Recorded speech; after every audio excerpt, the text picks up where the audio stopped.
Olá, tudo bem com vocês? Espero que vocês estejam bem. Glória a Deus. Deus abençoe cada um que está acompanhando este canal. Glória a Deus pela sua vida. Novamente estou aqui para ler mais 2 capítulos da palavra e hoje a gente vai estar terminando de ler o livro de Esdras. O capítulo 9 e o capítulo 10 a gente vai estar lendo. No capítulo 9 ali a gente vai ver uma relação ali que os sacerdotes, tanto é como até os levitas, acabaram se casando com mulheres ali ao redor, ali onde que não era para ter casado, feito aliança, dá para dizer dessa forma, com a descendência santa. E Esdras ali vai estar orientando este povo. Então vamos ver o que acontece aí. Senhor nosso Deus, nosso Pai, mais uma vez, Senhor, nos colocamos na Tua presença para podermos aprender um pouco de Ti, Senhor, com a Tua palavra. Nos orienta em nome de Jesus. Amém. Então vamos lá. No capítulo 9 fala bem assim, ó. Depois que foram feitas estas coisas, os líderes vieram dizer-me: o povo de Israel, inclusive os sacerdotes e os levitas, não se mantiveram separados dos povos vizinhos e de suas práticas repugnantes, como as dos cananeus, dos hititas, dos ferezeus, dos jebuseus, dos amonitas, dos moabitas, dos egípcios e dos amorreus. Eles e seus filhos se casaram com mulheres daqueles povos e com eles misturaram a descendência santa. E os líderes e os oficiais estão à frente nessa atitude infiel. Quando ouvi isso, rasguei a minha túnica e o meu manto, arranquei os cabelos da cabeça e da barba e me sentei estarrecido.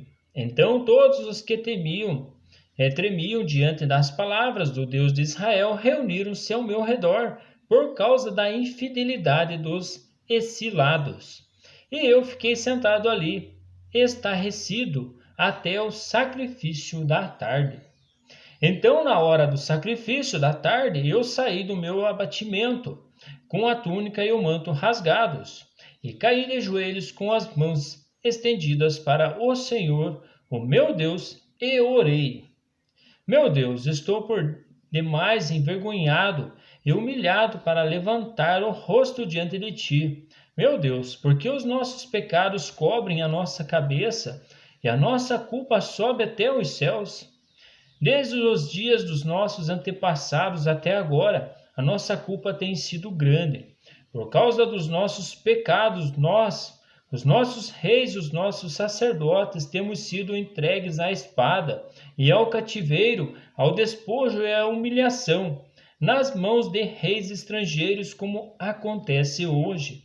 Mas agora, por um breve momento, ó Senhor, o nosso Deus, foi misericordioso, deixando-nos um remanescente e dando-nos um lugar seguro em seu santuário. E dessa maneira, o nosso Deus ilumina os nossos olhos e nos dá um pequeno alívio em nossa escravidão. Somos escravos, mas o nosso Deus não nos abandonou na escravidão. Ele tem sido bondoso para conosco diante dos reis da Pérsia. Ele nos deu vida nova para reconstruir o templo do nosso Deus e levantar suas ruínas, e nos deu um muro de proteção em Judá e Jerusalém. E agora, ó nosso Deus, o que podemos dizer depois disso? Pois nós abandonamos os mandamentos que os profetas nos destes por meio dos teus servos, os profetas, quando disseste: a terra que vocês estão conquistando está contaminada pelas práticas repugnantes dos seus povos. Com essas práticas, eles encheram de impureza toda essa terra.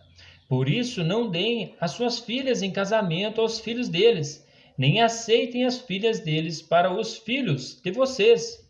Nunca procurem o bem-estar e a prosperidade desses povos, para que vocês sejam fortes e desfrutem os bons produtos da terra e a deixem para os seus filhos como herança eterna. Depois de tudo isso, de tudo que nos aconteceu por causa das nossas más obras e por causa de nossa grande culpa, apesar de nos terem punido menos do que os nossos pecados mereciam, ó Deus, e ainda nos teres dado um remanescente como este, como podemos voltar a quebrar os teus mandamentos e a realizar casamentos mistos? com esses povos de práticas repugnantes, como não ficaria irado conosco, não nos destruiria e não nos deixaria sem remanescente ou sobrevivente algum?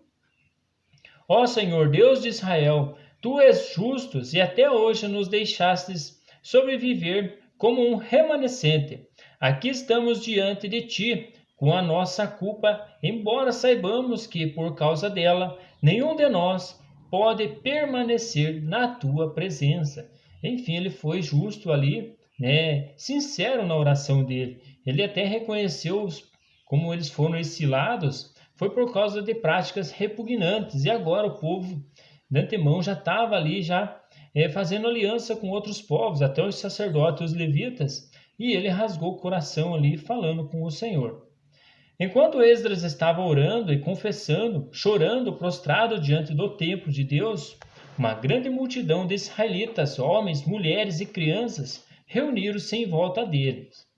Eles também choravam amargamente. Então Secanias, filho de Jeiel, um dos descendentes de Elão, disse a Esdras: Fomos infiéis ao nosso Deus quando nos casamos com mulheres estrangeiras, procedentes dos povos vizinhos.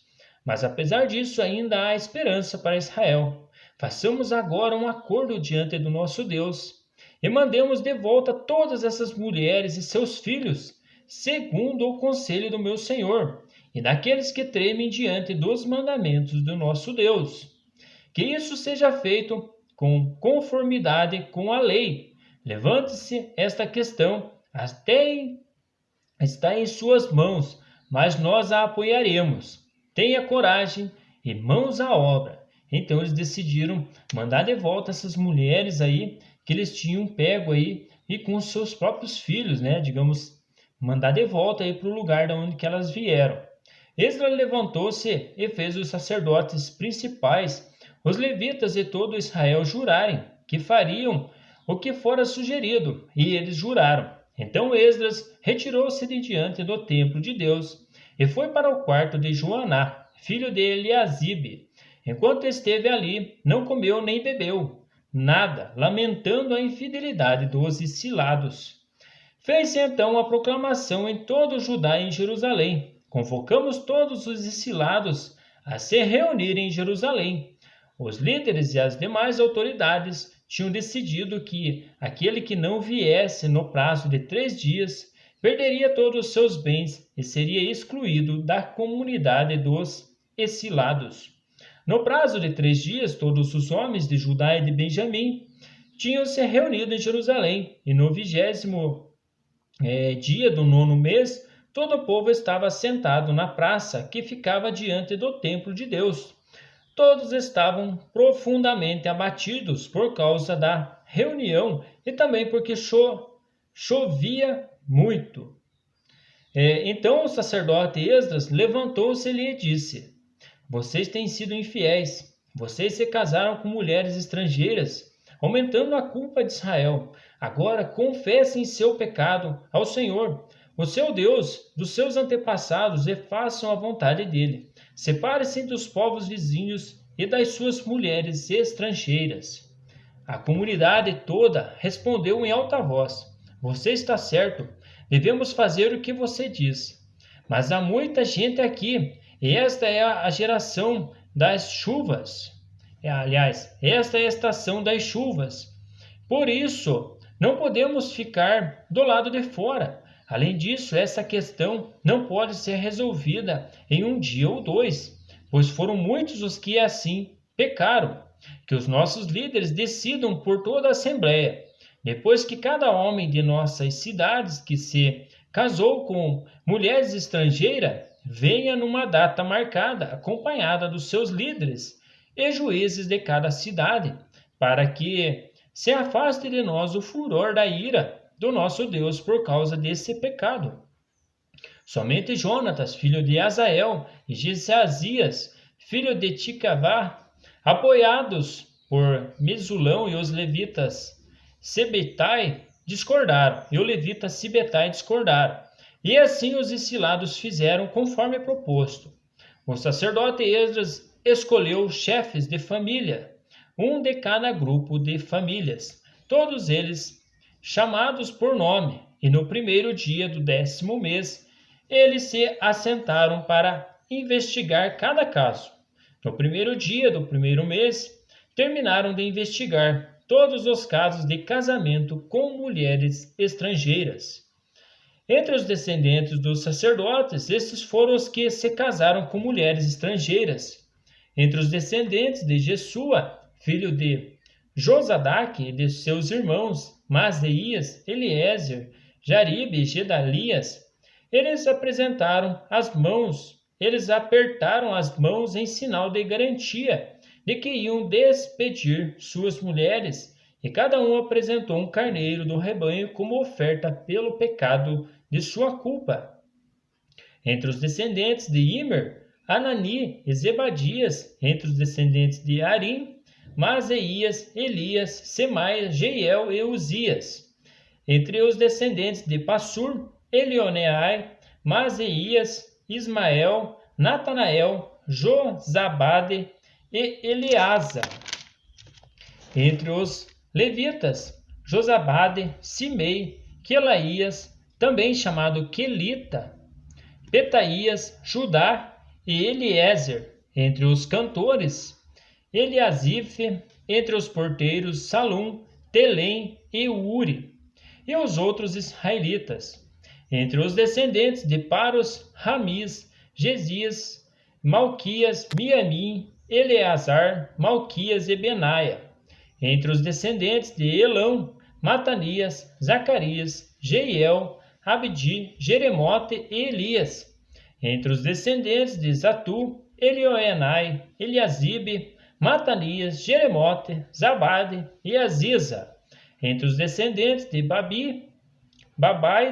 Bebai, Joaná, Ananias, Zabai e Atalai; entre os descendentes de Bani, Mesulão, Maluque, Adadias, Jazube, Seal e Jeremote; entre os descendentes de Pate, Moabe, Adna, Quelau, Benaia, Maseias, Matanias, Bezalel, Beni e Manassés; entre os descendentes de Arim, Eliezer, Isias, Malquias, Semai, Simeão, Benjamim, Maluque e Semarias; entre os descendentes de Razum, Metania, Matata, Zabade, Elifelete, Jeremai, Manassés e Simei; entre os descendentes de Bani, Madai, Arão, Uel, Benaia, Bedias, Queluí, Vanias, Meremote, Eliasibe,